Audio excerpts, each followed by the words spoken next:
Perasaannya kita menunggu cemas. Oke. Siapa sih yang akan jadi presiden? Iya. Terus siapa sih yang akan jadi wakil presiden? Apabila akan terjadi dua, tentu ada masalah-masalah yang akan terjadi di koalisi perubahan.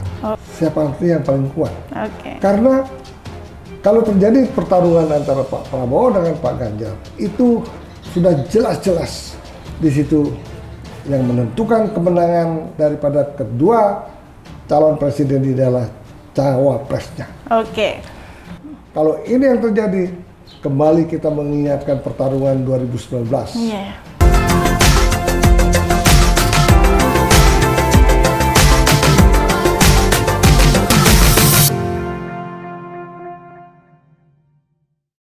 Halo, nah kali ini kita bersama dengan MGP Media mempersembahkan channel Mister Puisi. Kali ini kita membahas mengenai dunia politik. Kenapa? Karena permasalahan politik sedang memanas di Indonesia menuju pemilihan umum tahun 2024 mendatang.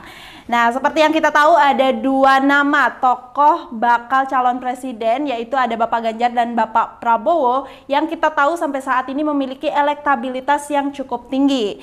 Nah, saat ini juga banyak sekali berita yang mempertanyakan apakah mungkin akan hanya ada dua nama calon saja yang maju ke Pilpres tahun 2024 mendatang.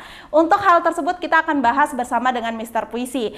Tapi sebelum itu seperti biasa diingatkan bahwa channel Mister Puisi selalu menyampaikan informasi yang positif, tidak mengandung hoak, dan yang pastinya tidak memihak siapapun. Jadi untuk teman-teman di rumah jangan lupa like, komen, dan subscribe channel Mister Puisi. Oke, Mister Puisi, hari ini kita masih membahas mengenai politik nih Mister Puisi. Bagaimana perasaan Mister Puisi? Perasaannya kita menunggu cemas. Oke. Siapa sih yang akan jadi presiden? Iya. Terus siapa sih yang akan jadi wakil presiden? Kemudian yang ketiga, apakah ada 2 putaran atau 3 putaran? Oke. Itu yang kita tunggu-tunggu. Iya. Seperti banyak yang kita lihat di televisi, ada seorang tokoh dari PDI Perjuangan, kalau nggak salah Bang Adian namanya. Oke. Dia mengatakan pemilunya pasti akan terjadi 2 pasangan paslon yang akan berebut menjadi presiden. Apakah mungkin? Karena sekarang ini ada 3 pasangan. Iya. Yang ketiga-tiganya cukup eksis dan sudah diusung oleh koalisinya masing-masing. Tetapi memang ada hal-hal yang bisa menyebabkan kemungkinan akan terjadi 2 pasangan. Oke. Seperti yang di judul hari ini adalah bila terjadi 2 pasang calon, di mana Pak Prabowo akan melawan Pak Ganjar. Ini banyak orang memprediksi, tetapi menurut saya tidak mudah. Oke. Karena ada hal-hal yang harus kita tunggu sesungguhnya. Iya. Apakah Pak Anies akan gugur menjadi calon presiden, ataukah dia akan berlanjut akhirnya bertarung melawan Pak Ganjar dan Pak Prabowo? Oke. Itu masalahnya. Jadi tidak mudah. Oke. Tidak mudah hanya ngomong aja bahwa nanti akan ada 2 gitu. Tidak, kita nggak tahu apa yang terjadi. Kita menunggu sampai 2-3 bulan ini. Oke. Nah, kita lihat Pak Anies sudah jelas-jelas, kita tunggu tanggal 16 Juli. Oke. Pak Anies akan mendeklarasikan siapa sih calon cawapresnya. Iya. Apakah berani Pak Anies akan menentukan cawapresnya pada 16 Juli? Apakah dia tidak harus menunggu keputusan Mahkamah Agung? Misalnya menunggu mengenai perkara di Mahkamah Agung? Iya. Apakah dia harus menunggu sampai elektabilitas naik terus? Ataukah elektabilitas ini tidak bisa naik-naik karena tidak menentu apakah Pak Anies akan menjadi capres ataupun akan gugur menjadi capres? Iya. Ataupun karena mungkin sudah lama ditunggu-tunggu tidak menunjuk cawapresnya, sehingga pada saat mereka punya cawapres, konon kata politikus PDI, Demokrat dan PKS akan lebih efektif untuk mensosialisasikan untuk memperkenalkan Pak Anies di seluruh Indonesia. Oke. Nah, ini mungkin masih dievaluasi oleh tim 8 daripada Koalisi Perubahan. Kita tunggu tanggal 16 Juli yang akan datang. Apa yang akan terjadi? Oke. Apakah koalisi akan bubar? Ya. Ataupun apakah semakin sulit? Kita tunggu. Kalau semakin sulit dan semua masalah hukum sudah tidak ada terjadi lagi, maka tetap akan ada tiga paslon. Ya. Tetapi kalau ada dua paslon, yaitu Pak Ganjar dengan Pak Prabowo, itulah yang kita akan bahas.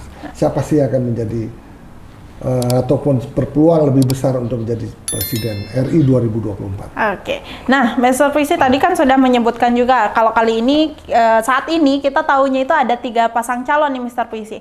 Nah, tadi juga sudah dibahas kalau seandainya ada 2, lalu apa yang akan terjadi Mr. Puisi kalau seandainya hanya ada 2 pasang calon nih nanti ke depannya?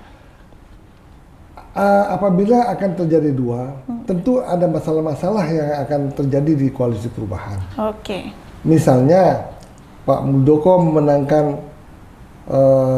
kasusnya di MA, satu itu. Ya. Kedua, apabila Pak Anies tidak mendeklarasikan nanti seandainya tanggal 16 Juli tidak mendeklarasikan, tidak memilih calon wakil presidennya, itu akan terjadi polemik lagi. Apakah Demokrat juga tetap bertahan dan tetap mendukung? Nah, apabila misalnya saat 16 Juli itu dideklarasikan seorang calon wapresnya Pak Anies oleh Pak Anies sendiri, misalnya Mbak Yeni Wahid ataupun Mbak Khofifah. Nah, kalau ini yang diputuskan salah satu dari kedua orang ini juga bisa menyebabkan akan terjadi polemik di kalangan Koalisi Perubahan. Okay. Mungkin saja Pak Ahy akan mundur. Yeah. Nah itu. Kemudian apabila di dalam perjalanan politik 1 sampai 2 bulan ini, apabila elektabilitas Pak Anies terus menurun sampai di bawah 13%, mungkin juga yang akan kabur tuh Nasdem. Oke. Nah, kalau Nasdem kabur bergabung dengan Pak Prabowo misalnya, maka mungkin Demokrat akan bergabung ke PDI Perjuangan lah. Hilanglah, pupuslah harapan Pak Anies untuk menjadi calon presiden. Okay. Nah, itu analisanya. Jadi mungkin akan bertarung antara Pak Prabowo dengan Pak Ganjar apabila terjadi hal-hal yang seperti dikatakan tadi. Oke. Nah, siapapun yang menang ya itu bisa kita evaluasi antara Pak Ganjar dan Pak Prabowo. Bisa kita evaluasi, kita bisa amati, kita teliti siapa yang paling kuat. Karena kalau terjadi pertarungan antara Pak Prabowo dengan Pak Ganjar, itu sudah jelas-jelas di situ yang menentukan kemenangan daripada kedua calon presiden di adalah cawapresnya. Oke. Kita tahu bahwa Pak Prabowo kuat sekali di Jabar. Ya. Kemungkinan juga Pak Prabowo ini siapa tahu bisa bergabung dengan Pak Anies karena Pak Anies bubar. Iya. Nah, mungkin saja Pak Anies menjadi cawapresnya Pak Prabowo. Mungkin saja. Kemudian cawapresnya Pak Ganjar mungkin saja Sandi Uno atau Pak Erick. Kalau ini yang terjadi, kembali kita mengingatkan pertarungan 2019. Yeah. Nah, itu tetapi tidak segarang seperti 2019. Karena sekarang ini partai politik sudah semakin dewasa, semakin baik mengelola partainya dan juga tidak saling menjelek-jelekkan ya. Apalagi kita lihat di sini Pak Prabowo disindir begitu dahsyat oleh seorang seniman, dia hanya senyum-senyum aja. Yeah. Nah, makanya kalau saya lihat di sini bahwa Pak Prabowo itu katanya konon dulu sangat keras, sekarang menjadi melunak. Artinya Pak Prabowo sudah semakin dewasa untuk memimpin negara ini dengan penuh senyum. Oke. Nah, Mr. Puisi tadi kan sudah ada hal-hal yang kalau seandainya hal itu terjadi, baru akan ada kemungkinan hanya ada 2 nama calon presiden begitu. Nah, kalau seandainya hanya ada 2 nih Mr. Puisi, siapa yang lebih unggul Mr. Puisi dari kedua itu? Karena kan seperti yang kita lihat elektabilitas keduanya tinggi sekali begitu. Akan luar biasa persaingan ini, margin errornya tipis. Iya.